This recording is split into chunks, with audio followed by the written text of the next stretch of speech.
crew has to set up the guest list and book the hotel room. Swigert. Yeah. Yes. Yes, sir. I understand. Thank you, sir.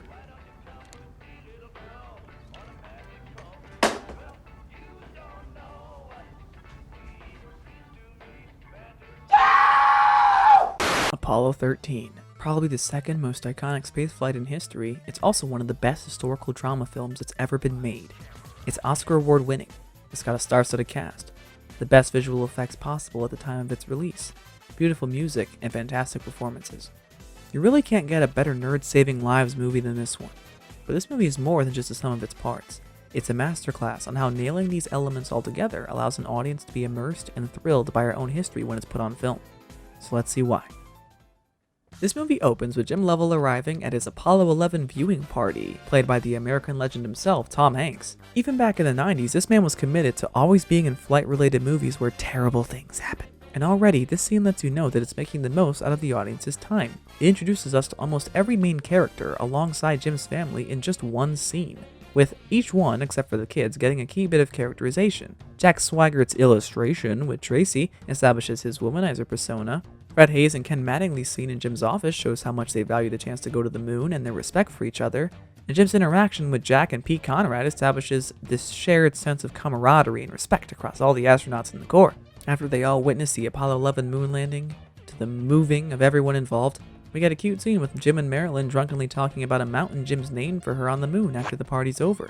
It's a cute little scene that characterizes their relationship a little bit more, and highlights how Jim really values this last chance to go to the moon after getting so close during Apollo 8. Next up, Jim's guiding a bunch of politicians through a Saturn V rocket assembly when his boss, Deke Slayton, tells him he's been shifted into being moved up to the prime crew of the next space flight after Alan Shepard got an ear infection. After a comedic Halloween costume bit featuring the Beatles and the kids. Dad, can I please wear this? Sure. Jim. No, absolutely not. Jim shares the good news with Marilyn, who's a bit apprehensive at the number 13. It is an unlucky number after all, I can understand the feeling. You know what, all this is great and all, but we want some astronaut stuff. So next up, Jim, Fred, and Ken are hard at work, simulating the lunar module docking sequence. There's a couple of wide shots here that really highlight the perfection of the production design. Everything in the mission control sets were reconstructed and they all look fantastic. From the FAW models in the background to the stairs, the suits the actors are wearing, and even the Sims themselves. But this won't be the only time I talk about the production design in this movie, so we'll come back to that. Even though Ken's able to bounce back from a thruster dropout scenario they run, he's not satisfied with his own performance, which is a smart and subtle way to show the audience that a key part of his character is his unwillingness to brush past mistakes and his desire to make things work no matter what. Something doesn't go right. I want to work it again. No wonder he's an astronaut. But things aren't quite well at home. Marilyn has a terrifying nightmare 3 weeks before the launch of the Apollo 13 crew being killed due to a cabin pressurization failure, shattering the glass on the instrument panels and breaking the hatch open. Understandable fear. And the fact that it was so specific illustrates another key motivation for that fear. When you're going to space, so many things have to go right during the mission. However, there's almost infinite ways this last flight could go wrong, and she could lose him forever because of that. Once she wakes up though, she pitter-patters over to their youngest son's room, where Jim is walking him through the mission like it's an explain it to me like I'm 5 Reddit post, and there's a good poke of levity in there too. Better than Neil Armstrong. Way better than Pete Conrad. However, the tone completely shifts when Jeffrey asks his dad if he knew the astronauts on Apollo 1 who died in the fire. Jim realizes that it's not just Marilyn who's worried. Even his youngest son is worried something might go wrong during this mission. And even though he's able to reassure his son, and Marilyn out of view, that things have been fixed since then and there's no need to be worried, that lasting sense of unease will definitely stick with the audience. Time to hit the road! Jim and Marilyn are speaking to a press conference when they get spotted and hyped up by a couple of Texas dude throws at a traffic light. Another good bit of levity after the heart-to-heart in the last scene. Hey, you're Jim Lovell, aren't you? Hey, lucky 13! Right on! However, then Marilyn reveals to him that she's thinking of not going to this launch because of how busy the kids are and the fact that she has to take care of his mother, who just had a stroke. But it kind of hurts him because of that. To him, he wanted her at this launch because it's going to be his last one, as it's revealed in the next scene. It's a good way to remind the audience that the work he's doing is hard on her. It's stressful. She's got 3 kids to deal with. And now, Jim's mom as well. And now he's going to space where a million things could go wrong and he could die. That kind of stress really sticks with someone. As previously mentioned, in the next scene, while the crew's doing some in-costume PR, Jim finally declares that this is his last flight. And he affirms that it's because he's in the best hands possible and that he's finally getting the chance to walk on the moon. It's a really strong scene that establishes his commitment to his crew members, as well as his own belief that this is the perfect chance he's had and that there's nothing left for him in space after this is over.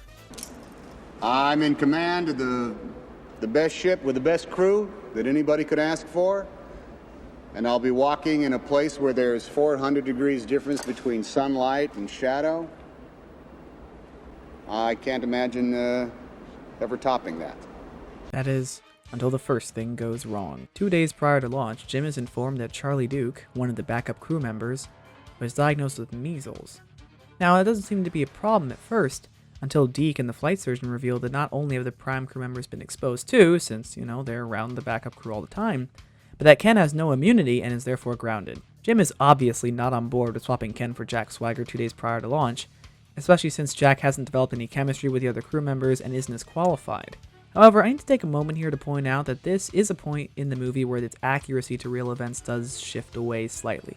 In reality, there weren't any issues or infighting like in this scene over swapping Jack for Ken. The astronauts were completely professional and understood the change. However, in the context of this film, I do think their approach was appropriate. It is believable in the context of these characters that Jim, a man who has spent the last 6 or 8 months training with Ken and Fred, too many trusts with everything during the mission, would have an issue with swapping Ken out on just the possibility that he might get the measles during the mission. And thankfully, this conflict is developed on throughout the story. It's not dropped here, so we will end up coming back to this later. But right now, Jim's given the choice, accept to swap to Jack, or have all 3 men pushed to a later mission together.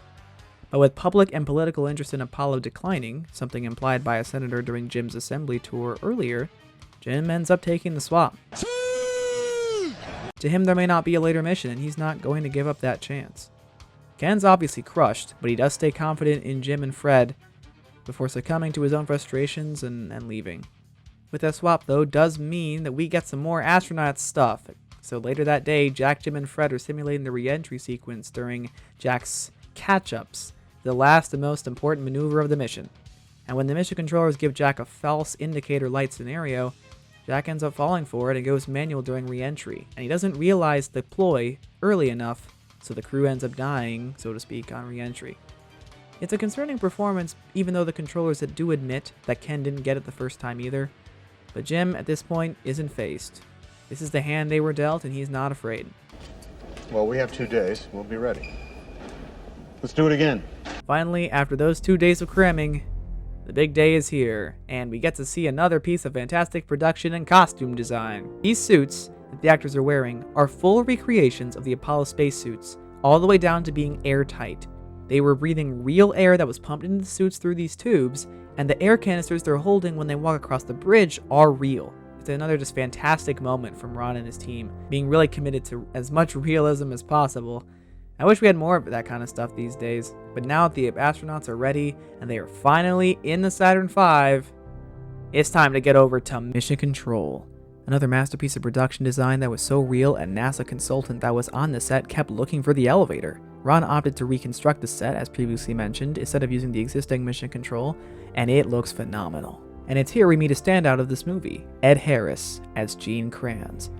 If you look up the term gravitas in a dictionary, you will probably see his picture. He brings a grounded seriousness to his character that's only broken up occasionally with a bit of humor, and when things get hot later on, he embodies the flight director's role with an incredible intensity, to take any actions necessary for crew safety and mission success. The launch sequence in this movie is outstanding, and this is where the visual effects really start getting into gear. Rob Legato, the VFX supervisor, opted to use miniature models of the rocket coupled with image stitching to create panoramic backgrounds, with an additional model used for this shot from long range. The sound design is also excellent, and it's no wonder that one of the Oscars this movie won was Best Sound. The crew's comms are super authentic, and once they get into orbit, we get the beginnings of the coolest effects in the entire movie.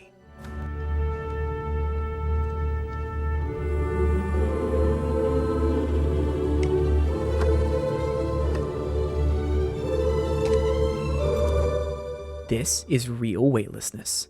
Ron and the cast filmed all of their weightless scenes in 612 different zero-G maneuvers, and the crazy part is, this was cheaper than staging it with CGI, and it was easier for the crew since they didn't need harnesses or rigs to do it.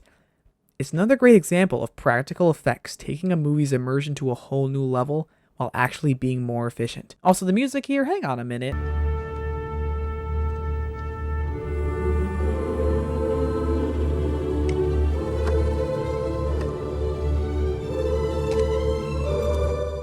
Every time I hear this track, I feel like I'm ascending. And now that we're in space, I can take one more moment to highlight the incredible production design for this movie.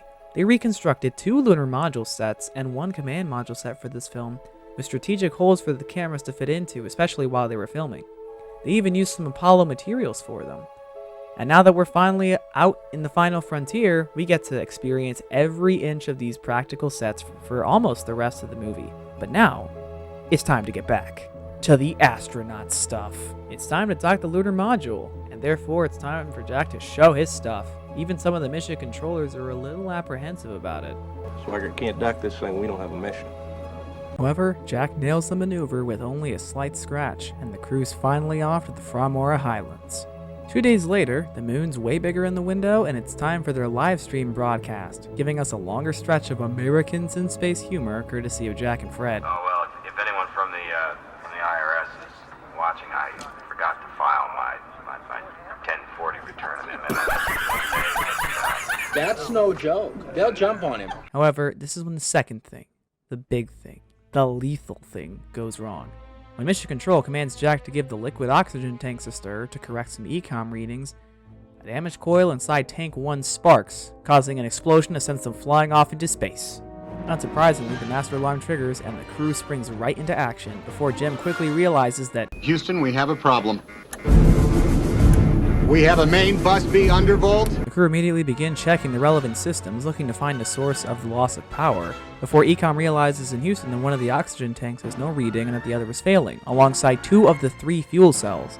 Now at first, I think it's an instrumentation issue, but as the readings continue to fall and the other systems show no issue, as well as the power issues continuing to escalate, Jim looks out the window to realize that Houston, we are venting something out into space. Outside of window 1 right now. It's definitely a gas of some sort. It's got to be the oxygen.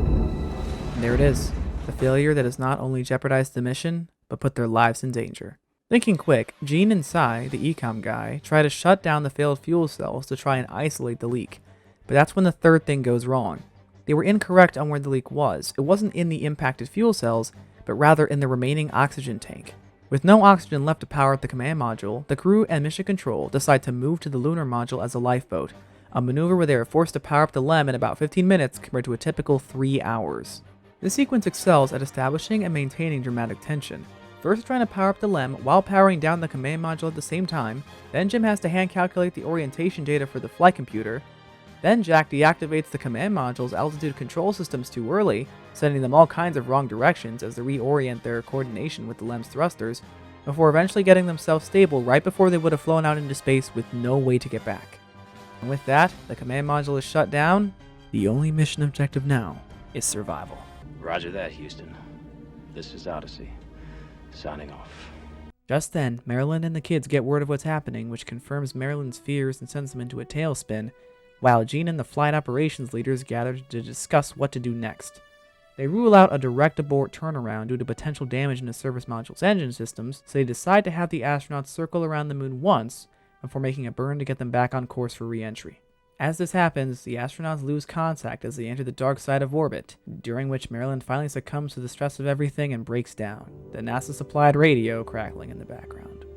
And as the lunar sunrise begins a few hours later, the astronauts marvel at the moon's surface, the landmarks others have visited, the place they were meant to go. And as they do, Jim just stares, silently lamenting what could have been.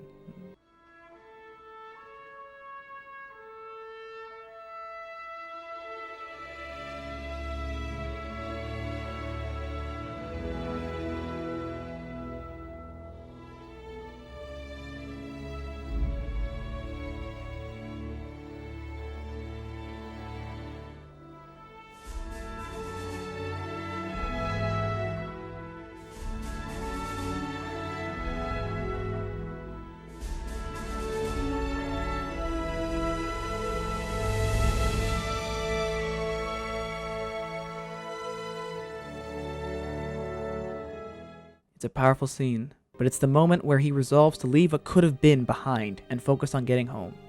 At this point, Jean and the council have reconvened, but another thing has gone wrong. Even though the burn will work fine, the LEM is burning through its batteries too quickly, forcing them to power down after the burn is complete, which will result in freezing conditions along with not being able to navigate with the flight computer. At the same time, Jean instructs the team to begin working on how to repower up the command module with no power beyond the re-entry batteries, something that's never been done or simulated before. One of the consumables managers, John, recruits Ken Mattingly to work on power-up, while Jean declares that we never lost an American in space. We're sure as hell not going to lose one on my watch. Failure is not an option. However, as Jim and Fred try to keep the mood light in the LEM, an agitated Jack comes down from the command module to ask about that plan. Jim tries to calm him down since they don't have it yet, but Jack's frustrated because his calculations are showing that they're completely screwed if they continue this trajectory, and suggests NASA isn't telling them the truth because they don't think they can do anything. This is where Fred and Jack's tempers boil over at each other, another scene of movie-only drama that didn't happen in real life, but it still works here as a culmination of this subplot. Fred blames Jack and his inexperience for the accident, but Jim kills the argument right off the bat. Look, we're not doing this, gentlemen. We are not going to do this. We're not going to go bouncing off the walls for 10 minutes, because we're just going to end up right back here with the same problems. Trying to figure out how to stay alive. Until the next thing goes wrong. The control team alerts Jean that the CO2 levels in the LEM are reaching toxic levels due to the lithium hydroxide canisters on it becoming too saturated. As such, the procedures team is forced to come up with an on-the-fly filtering system to make the command module's canisters work in the LEM systems. As they do this, we flash over to Fred's wife's house, where the stress of hearing everything that's going wrong in front of all of her kids makes her shut off the TV, barely able to hold in her emotions. It's another well-directed and tense scene, and despite a hiccup where Fred tears one of the bags they need to use to make the canister airtight, they're able to successfully make the filter and get their CO2 levels down.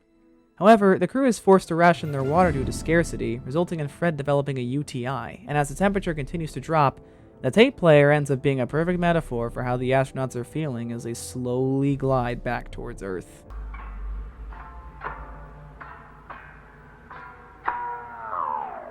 After a while, Houston realizes that Jack was correct about the re-entry angle, and they're forced to tell the astronauts, who by this point are freezing, with Fred being the worse off, to fire the engine to course correct without using the flight computer.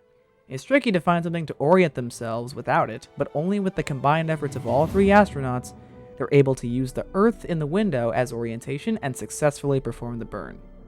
At this point, Marilyn, Barbara, and Susan head to the nursing home where Blanche, Jim's mom, is, to tell her what's going on.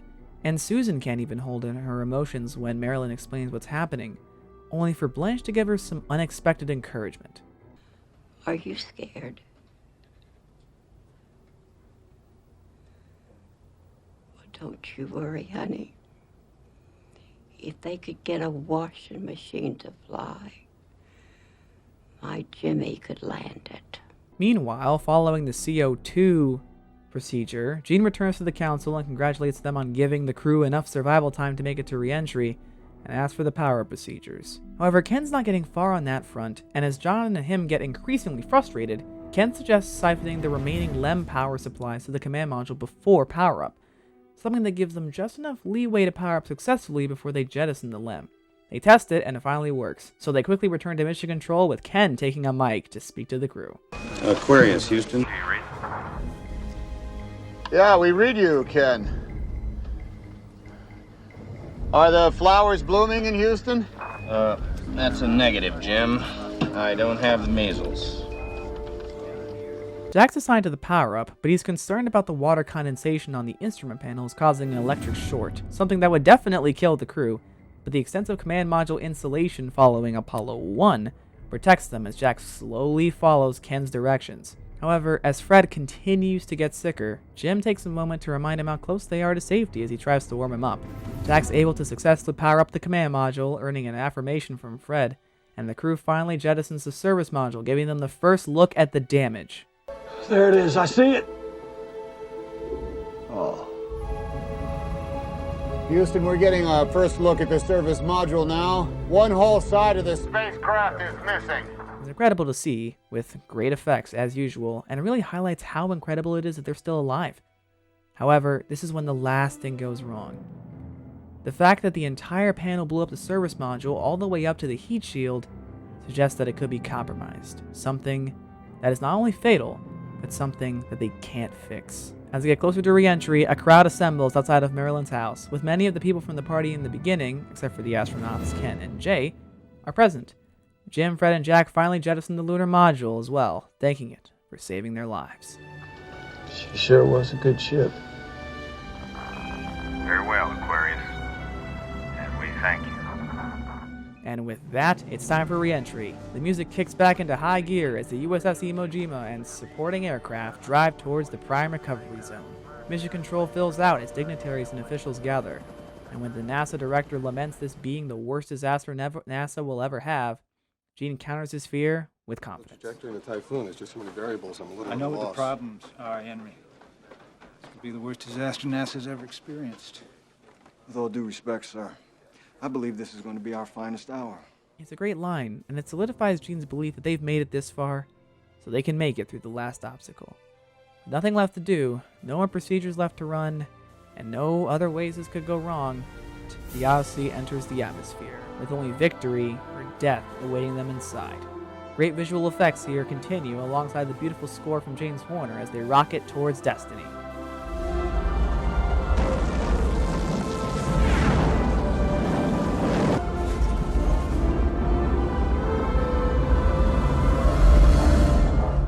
Houston loses radio contact, expecting to regain in 3 minutes with the speed of Odyssey before losing comms, and the world waits. At 3 minutes, they begin trying to make contact. Once, twice, 3 times, 4 times. 3 minutes 30 seconds. 6, 7, 8 times. 3 minutes 45. Some of the people in the room look down in defeat. Even Marilyn can't look anymore. But just past 4 minutes. Hello, Houston. This is Odyssey. It's good to see you again. Absolutely incredible! They've done it. And with that, Gene, the man who was a rock of hope in the midst of everything that failed, finally collapses into his chair in relief. They're safe. He had successfully accomplished his directive, taking all actions to ensure crew safety and mission success. As the crew celebrates, the Odyssey splashes down, and Jim shares a well-deserved handshake with Jack before making his last comm with Houston. Houston, we're at Stable 1. The ship is secure. This is Apollo 13 signing off. Good job. The crew is safely recovered, and the movie ends with Jim outlining the careers of the astronauts after this mission, with none of the crew members ever actually flying in space again, even though Ken got his chance on Apollo 16. But to Jim, this incredible mission is what he remembers each time he looks up at the moon, and the people who worked tirelessly to make sure they made it home. Although Jim does admit that... I look up at the moon and wonder, when will we be going back? And who will that be?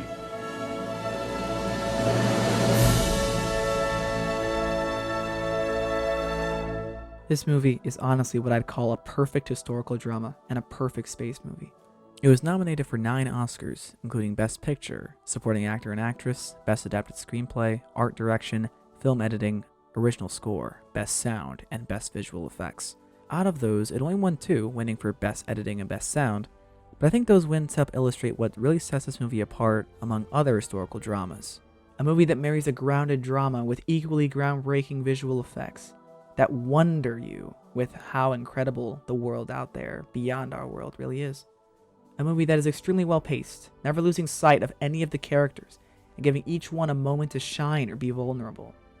A movie with a fantastic score that suits each scene perfectly, and a movie anchored by strong performances from every cast member. And sure, while it isn't a fictional space movie, while it doesn't get weird or push the bounds of what space is like, I still think it should be counted alongside the great space dramas, like maybe Star Wars or Star Trek, maybe as the one non-fiction member, but if you haven't seen it, please seek it out.